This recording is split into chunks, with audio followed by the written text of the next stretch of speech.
തിരൂരിൽ ഗൾഫ് മാർക്കറ്റിലെ ഫോർസ മാളിൽ വൻ തീപിടുത്തം. കളിപ്പാട്ട ഷോപ്പ് പൂർണ്ണമായും കത്തിനശിച്ചു. ബുധനാഴ്ച പുലർച്ചെയാണ് സംഭവം.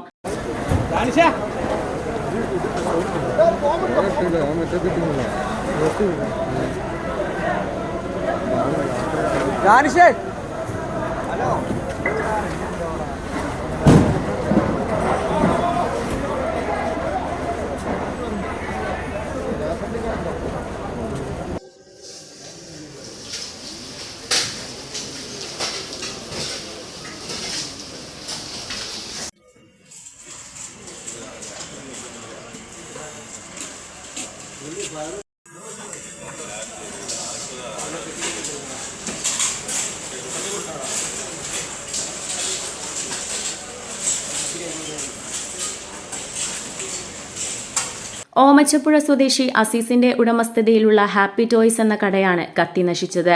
ഗൾഫ് മാർക്കറ്റിലെ സെക്യൂരിറ്റി ജീവനക്കാരനാണ് തീപിടുത്തം കണ്ടത്. തിരൂരിൽ നിന്നും താനൂരിൽ നിന്നുമായി എത്തിയ ഫയർഫോഴ്സ് സംഘങ്ങൾ 2 മണിക്കൂറോളം പ്രയത്നിച്ചാണ് തീ അണച്ചത്.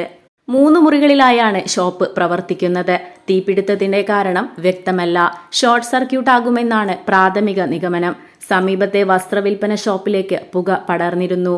തീ മറ്റ് ഷോപ്പുകളിലേക്ക് പടരാതിരുന്നതിനാൽ വൻ അപകടം ഒഴിവായി. Akbar academy of airline studies opposite town hall Tirur.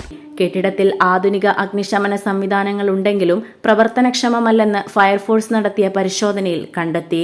ഇത് പ്രവർത്തിപ്പിച്ചിരുന്നെങ്കിൽ തീ പെട്ടെന്ന് നിയന്ത്രണ വിധേയമാക്കാനും അതുവഴി നഷ്ടത്തിന്റെ തോത് കുറയ്ക്കാനും സാധിക്കുമായിരുന്നുവെന്ന് ഫയർഫോഴ്സ് അധികൃതർ ചൂണ്ടിക്കാട്ടുന്നു. അടുത്തടുത്തായി വൻ കച്ചവട കേന്ദ്രങ്ങൾ പ്രവർത്തിക്കുന്ന ഗൾഫ് മാർക്കറ്റിൽ അഗ്നിശമന സംവിധാനങ്ങൾ കാര്യക്ഷമമാക്കേണ്ടതിന്റെ പ്രാധാന്യത്തിലേക്ക് വിരൽ ചൂണ്ടുന്നത് കൂടിയാണ് സംഭവം. പലതവണ തീപിടുത്തമുണ്ടായിട്ടും വ്യാപാരികൾ സുരക്ഷയ്ക്ക് വേണ്ടത്ര പ്രാധാന്യം നൽകുന്നില്ലെന്ന് തെളിയിക്കുന്നതാണ് സംഭവമെന്ന് ഫയർഫോഴ്സ് ചൂണ്ടിക്കാട്ടുന്നു. തിരൂർ ഫയർഫോഴ്സിന്റെ ഒരു യൂണിറ്റ് BP അങ്ങാടി നേർച്ചനഗരിയിൽ ആയിരുന്നതിനാലാണ് താനൂരിൽ നിന്ന് യൂണിറ്റ് വരുത്തിയത്. തിരൂർ സ്റ്റേഷനിലെ senior fire and rescue officer TK മദനമോഹനന്റെ നേതൃത്വത്തിൽ ഉദ്യോഗസ്ഥരായ അബ്ദുൽ കരീം, രാജേഷ്, മുരളീധരൻ, ജയേഷ് എന്നിവരടങ്ങുന്ന സംഘമാണ് തീയണച്ചത്. Editor live, Tirur.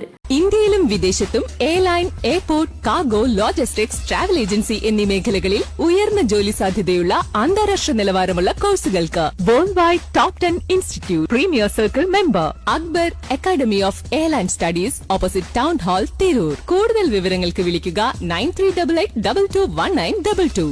Travel and tourism aviation രംഗത്ത് ഉയർന്ന ജോലി സാധ്യതയുള്ള 3-year ഡിഗ്രി കോഴ്സുകൾ നൽകുന്ന മലബാറിലെ ആദ്യത്തെ എയർലൈൻ ഡിഗ്രി ക്യാമ്പസായ അക്ബർ കോളേജിൽ വിവിധ കോഴ്സുകളിലേക്ക് അഡ്മിഷൻ ആരംഭിച്ചിരിക്കുന്നു.